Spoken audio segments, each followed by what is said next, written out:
Piny Amerika golo sir mare riwruok mar UN Trust Fund ma en achiel kuom riwruoge makonyo e siro chenro mar kelo kwe piny Haiti. Jaloso e lo piny owacho Isaac Mwaura to wacho ni piny Kenya pod biro dhi nyime kod chenro mar kelo kwe Haiti. Mwaura wacho ni sir mar chenro madhi nyime piny Haiti osebed ka isiro kod pinje mopogore kod Amerika. Kaka Cynthia Onyango leronwa, jachiw paro ne sirikal e weche mag arita jambetre Monica Juma bende korka kore olero ni agulu mar UN Trust Fund ni kod omenda moromo dhi nyime kod chenro mar Haiti. Yamb tend jatend piny Amerika Donald Trump pod dhi nyime kod yungo riwruoge kaachiel kod winjruoge ma opogore e piny ngima ka gisani koro guro e winjruok mane piny Amerika oketo mar chiwo sir mar omenda ne piny Haiti kokalo e agulu mar UN Trust Fund. Sani koro piny Amerika wuodho tiende ondamo maneno madhi kelo guonyo wich ne jotelo matayo agulu mar UN Trust Fund mondo chenro mar kelo kwe piny Haiti kik bed kod ng'ikruok. The issue of Haiti is also a multinational effort. It is not hinged on one nation. And the mission, MSS mission, is there upon the resolution of the United Nations. Ka oduoko penjo wi okang' ma Kenya dhi kawo bang' lokruok mag piny Amerika, jaloso e lo piny owacho Isaac Mwaura wacho ni piny Kenya pod biro dhi nyime kod chiwo sir kaka ne giketo e winjruok.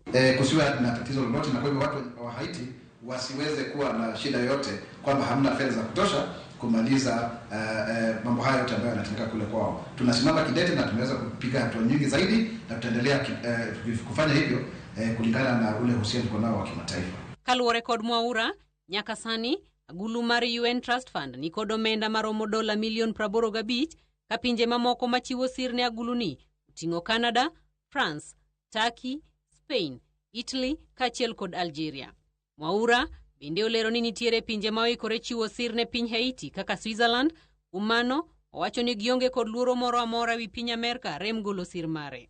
Iko na ufadhili ambao ni wa kutosha kwa sasa kwa sababu mfuko wa fedha wa Umoja wa Mataifa ambao tayari umepokea zaidi ya dola milioni 85, na wale wahisani wote ambao wameweza kusema watachangia mfuko huu, pesa zile ambazo tumeweza kuziona ni shilingi ni dola milioni 110.3. Kwa hivyo tunakisi tu peke yake ya dola milioni 25, na kati ya hizo ni dola tu milioni 15 ambazo zinatokana na Marekani kulingana na uamuzi wa rais mpya Donald Trump. Wacho ni geno margi eni agulu no biro chope okang' mar chung' kende owuon mondo kik bed ni kinde duto gikwecho ka gidwaro kony. Pia tunaangalia zaidi kuhakikisha kwamba mfuko huu wa fedha ujisimamie wenyewe, sio kuchangia tu.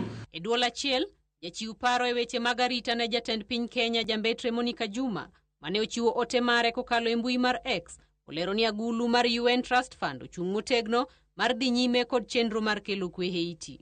Magi timore ka piny Amerika yande osingo chiwo dola milion 15 kaka kony ne obila makonyo e kelo kwe piny Haiti, sir makoro chung' kuom ndalo 90 mabiro.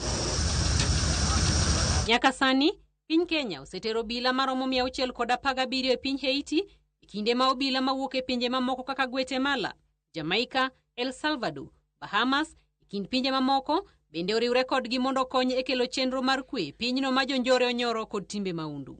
Cynthia Onyango, Ramogi TV.